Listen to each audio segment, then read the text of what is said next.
இந்த பையன் எப்படி இங்க? என் பையன் தாம்மா.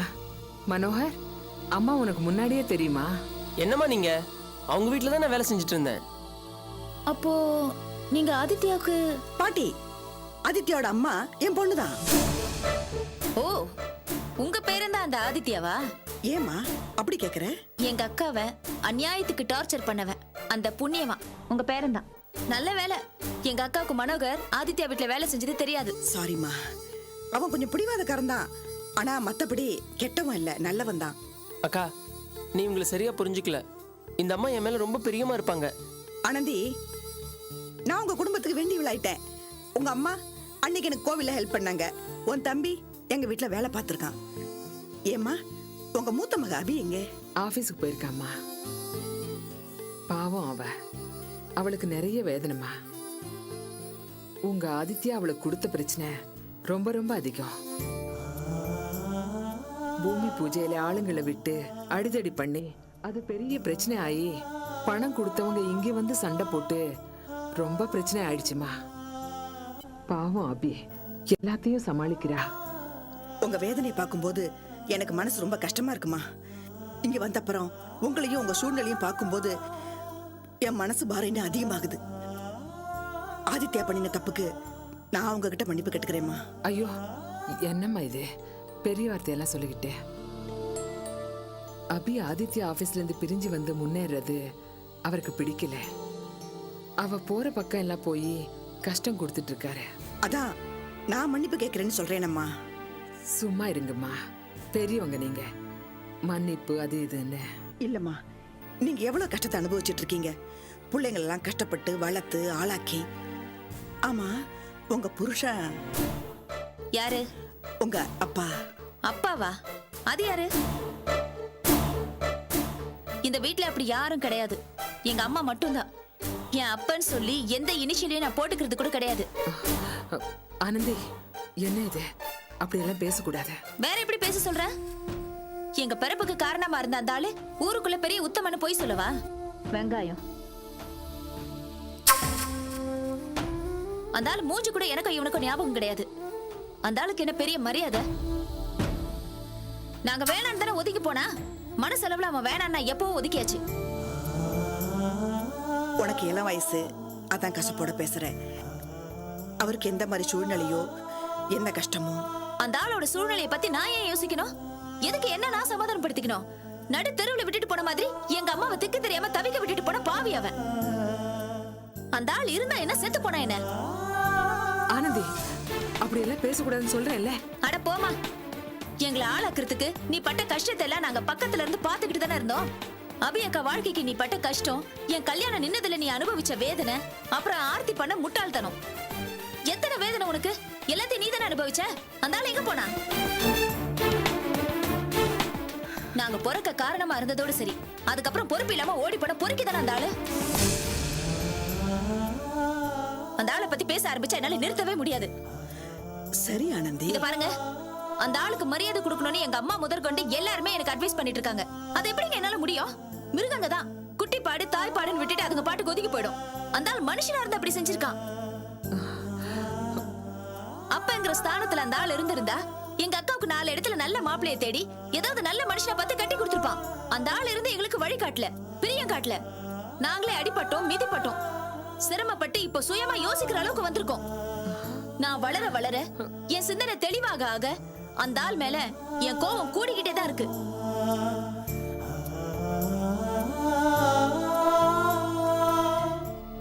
சரிம்மா, இப்படி கோச்சுக்கிறியே? நீ சொல்றதெல்லாம் சரிதான். ஒருவேளை உங்க அப்பா நாளைக்கே மனசு மாறி உங்களோட சேர்ந்து வாழணும்னு விரும்பினா ஏத்துக்காமையா விட்டுடுவீங்க? அந்த ஆள் வர போறது கிடையாது. தப்பி தவறி வந்தாலும் அந்த ஆள் அசிங்கப்பட்டு தான் திருப்பி போவான். கஷ்டப்பட்டப்ப இல்லாதவன் இப்ப எதுக்கு வரணும்? அதுக்கு என்ன உரிமை இருக்கு அந்த ஆளுக்கு? நான் பிராங்கா உங்ககிட்ட ஒண்ணு சொல்லவா? அந்த ஆள் எங்கேயாவது இருந்து அவன் செத்துட்டான்னு எங்களுக்கு தகவல் வந்தா கூட நான் போய் அவனை பார்க்க மாட்டேன். எங்களுக்கு அப்படிப்பட்ட ஒரு உறவே தேவையில்லை. ஆனந்தி, என்ன இது? இல்லைங்க, அவ பேசட்டும். அவளோட வேதனையும் ஆதங்கமும் எனக்கு நல்லாவே புரியுது.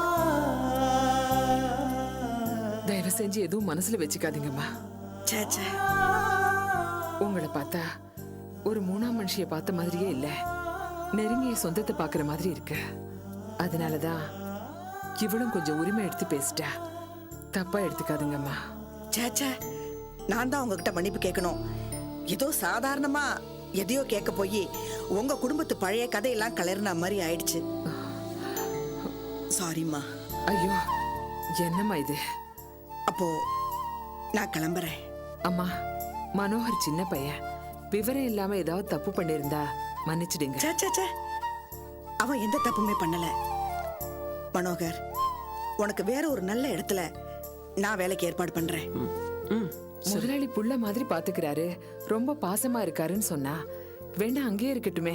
வேண்டாமா, எங்க வீட்டுல ஒவ்வொருத்தரும் ஒரு ஒரு மாதிரி, கொஞ்சம் கூட இங்கீதுமே இல்லாதவங்க. அதுலயும் என் பேத்தி அஞ்சலி இருக்காளே, சுருக்குன்னு ஏதாவது கேள்வி கேட்பா, மனசு புண்படும்.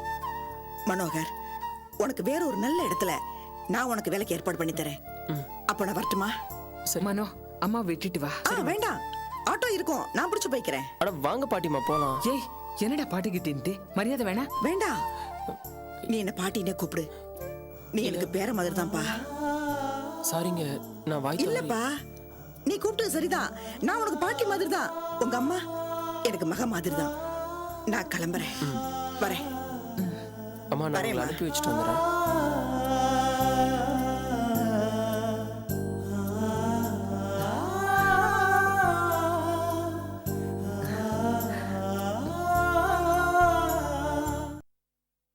இதை பாருங்க சார், நீங்க திடீர்னு வந்து இதை பண்ணுங்க அதை பண்ணுங்கன்னு சொன்னா அதெல்லாம் ரொம்ப கஷ்டம் சார். நீங்க இந்த எக்ஸ்ட்ரா ப்ரொவிஷன்ஸ்லாம் கேட்குறீங்களே, அதெல்லாம் எப்படி சார் பண்ண முடியும்? நான் ஃப்ளாட் கமிட் பண்ணும்போது உங்களுக்கு ஒரு அக்ரிமெண்ட் போட்டேனே, அதுல எல்லாமே தெளிவா இருக்கு சார், படிச்சு பாருங்க. அது இல்ல சார், சார் நீங்க ரொம்ப சாதாரணமா சொல்றீங்க. ஆனா நீங்க சொன்ன ஃபிட்டிங்ஸ் எல்லாம் போட்டா 40,000 ரூபாய் எனக்கு எக்ஸ்ட்ரா ஆயிடுமே சார். அதை எப்படி என்னால பேர் பண்ண முடியும் சொல்லுங்க? சரி சரி, நீங்க ஆபீஸ்க்கு நாளைக்கு வந்துருங்க. நாம இதை பத்தி நேர்ல உட்காந்து பேசலாம். இல்ல சார், நான் ரொம்ப கஷ்டப்பட்டு இந்த ப்ராஜெக்ட பண்ணிட்டு இருக்கேன். நீங்க கேக்குற மாதிரி என்னால எதுவுமே பண்ண முடியாது. Okay, sorry sir. நீங்க நாளைக்கு ஆபீஸ்க்கு வாங்க, நம்ம பாத்துக்கலாம். Okay okay sir. என்ன அபி பிரச்சனை? ஒன்றும் இல்லைம்மா, ஒரு பையர் நம்ம சைட்டில் ஒரு ஃப்ளாட் வாங்கியிருக்காரு. எக்ஸ்ட்ரா ப்ரொவிஷன்ஸ் அது இது வேணும்னு கேட்டுட்ருக்காரு. அதெல்லாம் எப்படி என்னால் பண்ண முடியும் சொல்லுங்க? அபி, ஆனந்தி கல்யாண விஷயம் அப்படியே நிக்குதே, என்ன பண்ண போற? இப்போ சூழ்நிலை சரியில்லாமல் இருக்குமா, கொஞ்ச நாள் போட்டோம். ஆனந்திக்கும் தொல்காப்பியனுக்கும் நிச்சயம் பண்ண கல்யாணம் கண்டிப்பாக நடக்கும்.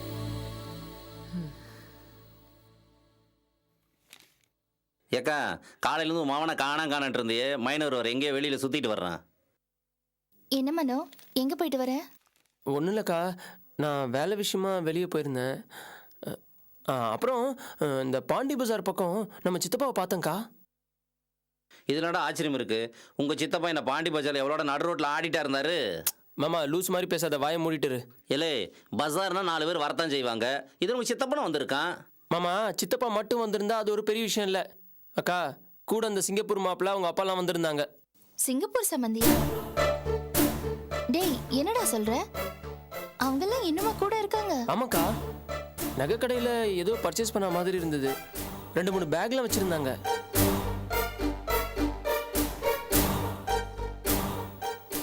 இல்ல, அன்னைக்கு நடந்த சண்டைக்கு அப்புறம் அவங்க அங்கெல்லாம் வரதில்லைன்னு கேள்விப்பட்டேன்.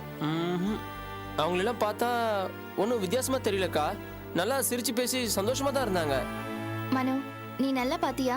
நம்ம சித்தப்பா கூட இருந்தவங்க அவங்க தானே? என்னக்கா நீ? நான் நல்லா பார்த்தேன்க்கா. அது இந்த சிங்கப்பூர்ல இருந்து வந்தோன்னு சொல்லிட்டு தெரியுற டுபாகூர் பார்ட்டிங்க தான். அவங்களாம் சிரிச்சு பேசிட்டு போய் கார்ல ஏறினது என் கண்ணால பார்த்தனே. எனக்கும் ஆச்சரியமா தான் இருந்தது. இவ்வளோ பிரச்சனை நடந்திருக்கு, சித்தி வேற கோச்சிட்டு இங்க வந்தாங்க. இவ்வளோ நடந்ததுக்கு அப்புறமும் சித்தப்பா அவங்களோட இவ்வளோ க்ளோஸா இருக்காருன்னா எனக்கு ஒண்ணுமே புரியலக்கா, ஆச்சரியமா இருக்கு. இதுல என்னடா ஆச்சரியம்? அவங்க சாதாரணமா கூட சிரிச்சு பேசிருக்க கூடாதா? அது எப்படிமா? பிரச்சனையை மனசுல வச்சிட்டு இருந்தா எப்படி சிரிச்சு பேச முடியும்? எனக்கு இப்ப என்ன பண்றதுன்னே புரியல. சித்தியை பார்த்து பேசிதான் ஆகணும். அபி, நீ எதுக்காக வீணா புலம்பிட்டு இருக்க? இவன் வேற யாரையாவது தப்பா தான் பார்த்திருப்பான், இல்ல பார்த்தது தப்பா புரிஞ்சிருப்பான்.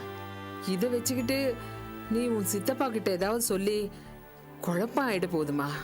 இல்லம்மா, அப்படியெல்லாம் எந்த பிரச்சனையும் வராது. மனோகர் சொன்ன விஷயம் எந்த அளவுக்கு உண்மை, ஒருவேளை அது உண்மையா இருந்தா அது சித்திக்கு தெரிஞ்சு நடக்குதா இல்ல தெரியாம நடக்குதான்னு நான் தெரிஞ்சுக்க போறேன். நாளைக்கு போய் சித்திய பார்த்துட்டு வந்துடுறேம்மா.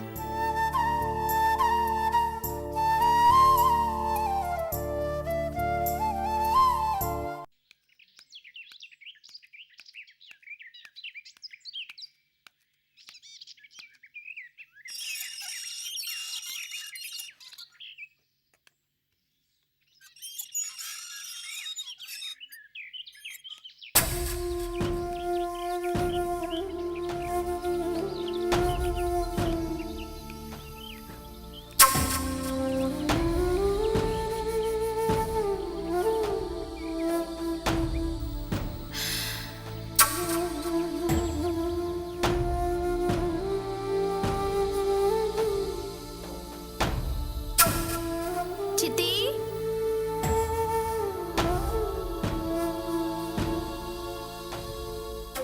சித்தி, சித்தி. வாமா அபி. என்ன சித்தி, வீடு ஒரே அமைதியா இருக்கு?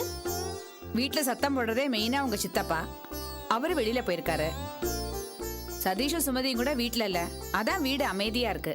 நானும் சந்திரா மட்டும்தான் இருக்கோம். காஃபி சாப்பிடுமா? வேண்டாம் சித்தி, பரவாயில்ல. ஏன் அபி, சந்திரா நல்லா காஃபி போடுவா. ஆமாங்க நீ இருங்க காஃபி போட்டு வேண்டாம் சந்திரா. ஆமா சித்தி, சுமதி இப்ப எங்க போயிருக்கா? உன் சித்தப்பா தான் சுமதியை வெளியில அழைச்சிட்டு போயிருக்காரு. எதுக்கு கூட்டிட்டு போயிருக்காரு? ஏதோ இடம் பேசி முடிச்சிருக்காராம். அது சுமதி பேர்ல தான் வாங்குறாராம். அதனால இன்னைக்கு ரெஜிஸ்ட்ரேஷன் இருக்குன்னு சொல்லி சுமதியை கூட்டிட்டு போனாரு. பாண்டி பஜார் பக்கம் நம்ம சித்தப்பாவை பார்த்தேன். அக்கா கூட அந்த சிங்கப்பூர் மாப்பிள்ள அவங்க அப்பாலாம் வந்திருந்தாங்க. என்னம்மா யோசனை? இல்ல சித்தி, சித்தப்பா இதுக்கு முன்னாடி சுமதி பேர்ல இடம்லாம் வாங்கியிருக்காரா? எப்போ ஒரு முறை வாங்கியிருக்காரு. அதுக்கப்புறம் சதீஷ் பேர்ல இல்ல என் பேர்ல தான் வாங்குறாரு. ஏன் கேக்குற? என்ன அபி, என்ன பிரச்சனை? உன் முகத்துல ஏதோ குழப்பம் தெரியுது. என் மனசுல ஒரு சந்தேகம் சித்தி. என்னம்மா சந்தேகம்? இல்ல, நான் உங்களை குழப்பறதுக்காக இதை சொல்லல. என்னம்மா விஷயம், என்னன்னு சொல்லு. சித்தி, நேத்து சித்தப்பாவை அந்த சிங்கப்பூர் சம்பந்தியோடையும் அந்த ஆளோட மகனோடவும் பாண்டி பசார்ல பார்த்ததா மனோ சொன்னா. அவங்க சிரிச்சு பேசிக்கிட்டே கடையில இருந்து வெளியில வந்துட்டு இருந்தாங்களா? என்ன சொல்ற அபி? ஆமா சித்தி, அதான் என் மனசுல ஒரே நெருடலா இருக்கு.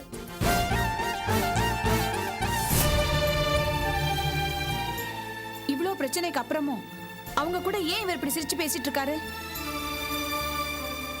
வரட்டும், இன்னைக்கு அவருக்கு நான் வச்சிருக்கேன். சித்தி, அவர் வந்ததுக்கு அப்புறம் பேசுறதெல்லாம் விட்டுடுங்க. இப்ப என் மனசுல என்னம்மா, என்ன சொல்ல வர? அண்ணி, நீங்க இப்படி நிறுத்தி நிறுத்தி பேசுறத பார்த்தா எங்களுக்கு என்னமோ பயமா இருக்கு.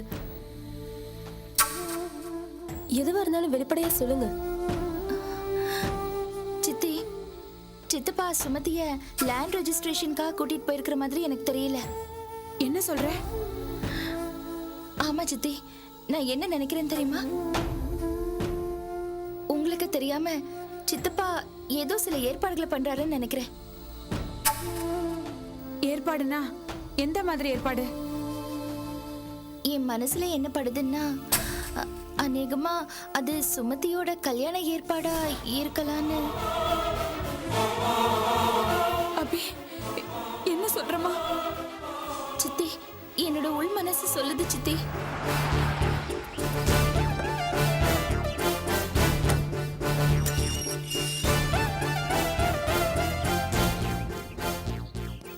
அப்படி நடக்காது அபி, நிச்சயமா நடக்காது. டேய் சதீஷ், நில்லுடா. டேய், எங்க இருந்துடா வர? சுமதி எங்கடா? சொல்லுடா, கேக்குறேன்ல. டேய்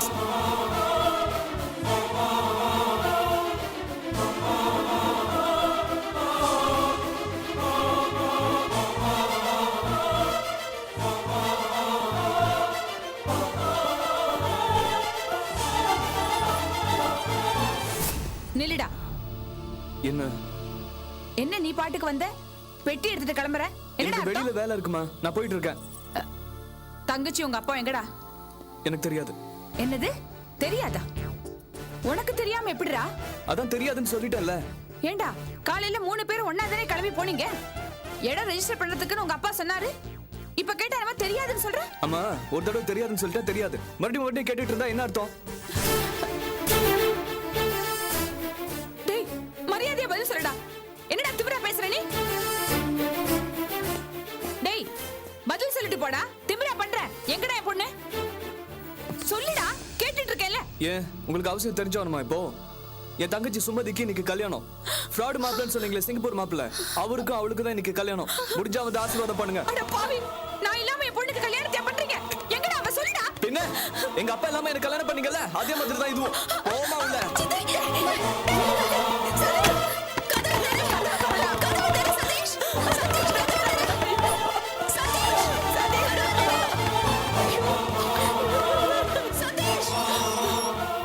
என் பொண்ணோட வாழ்க்கையை கெடுத்துறாதீங்கடா. சித்தி, அழாதீங்க. முதல்ல இங்க இருந்து வெளியில போனோம். அந்த கல்யாணத்தை நிறுத்தணும். எங்க கல்யாணம் ஒண்ணுமே தெரியல. அதெல்லாம் பாத்துக்கலாம் சித்தி, வாங்க.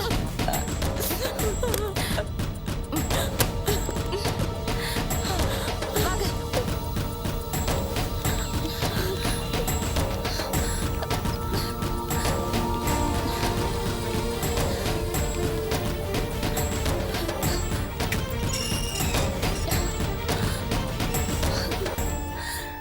போயிட்டான் சித்தி.